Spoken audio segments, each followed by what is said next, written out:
دوسری طرف ہم دیکھتے ہیں کہ جو اس وقت خواتین کی بڑی تعداد جو ہے بلوچستان میدان میں ہے، تو بلوچ یکجہتی کے نام سے ڈاکٹر مارنگ صاحبہ ان کو لیڈ کر رہی ہے، تو کوئی کال دیتے ہیں بڑے پیمانے پر اب جو ہے نا بہت زیادہ تعداد میں اضافہ ہو گیا. اسلام آباد میں بھی گئے لیکن ریاست نے ان کو کنٹرول کرنے کی کوشش کی، ان کو روکنے کی کوشش کی. پھر گوادر میں ہوا تو آخر میں ہو گئے، انہوں نے ریکارڈ بھی کرایا. گوادر میں بھی ایسا ہوا.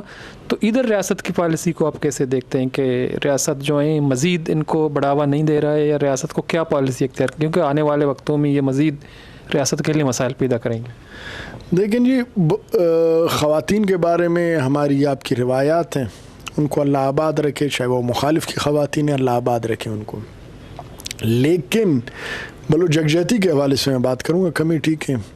بلوچ یکجہتی کمیٹی ایک ٹول ہے جو استعمال ہوتا ہے باہر بیٹھے را فنڈڈ جو لشکر کے سربراہان کے ہاتھوں. جن کو راہ چلا رہی ہے وہ ان کو چلا رہے ہیں، جو باہر بیٹھے ہیں افغانستان یا ایران میں.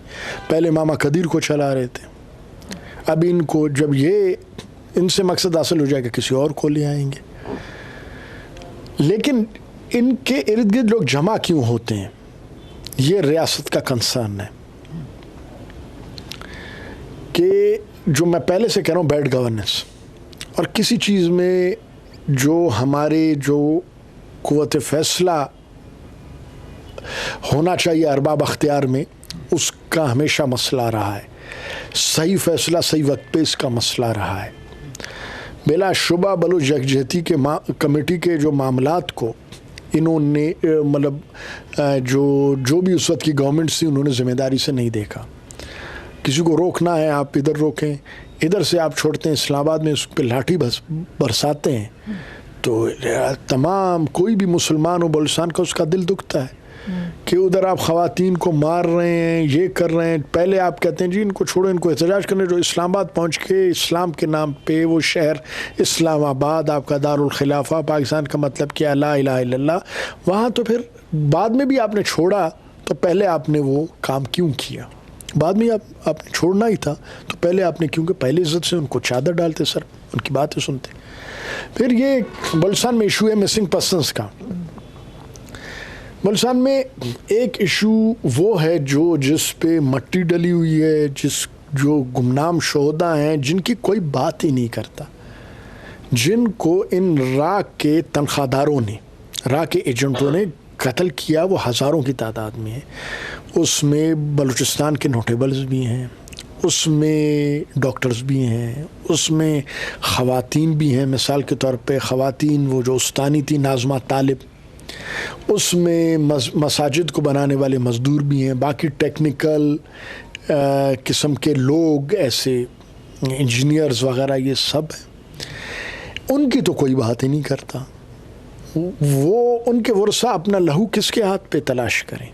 لا انفورسمنٹ ایجنسیز کے بھی لوگ شہید ہوئے. لیکن دوسرا جو پاکستانی شہید ہوئے بلوچستان میں ہزاروں کی تعداد میں، ان کی تو کوئی بات ہی نہیں کرتا. کیا یہ ایک اچھے معاشرے کی عکاسی کرتا ہے یہ بات؟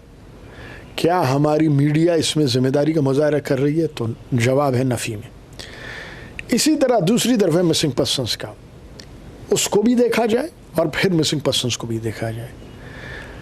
ہم کیوں 76 سال گزرنے کے باوجود ہمارے تفتیشی ادارے اس قابل نہیں کہ صحیح تفتیش کر سکیں، اور ہماری عدالتیں اس قابل نہیں کہ قاتل کو سزا دے سکیں؟ کہ یہ نہ ہو کہ لا انفورسمنٹ میں موجود کوئی کالی بھیڑ پھر کوئی اور راستہ تلاش کرے. تو آپ نے جیسا کہا یہ بھی ایک تاثر ہے کہ جو را فنڈڈ ہیں ان کو بیرونی جو انٹیلیجنس ایجنسیز ہیں وہ تو سپورٹ کرتے ہیں، لیکن یہ فنڈ جو یہ کیسے آتے ہیں؟ ماضی میں ہم نے دیکھا کچھ سربراہان باہر بیٹھے ہوئے تھے، لیکن اب جو بی ایل اے وی لیب جیسی متحرک تنظیمیں ہیں ان کے سربراہان بھی باہر ملک میں نہیں ہیں.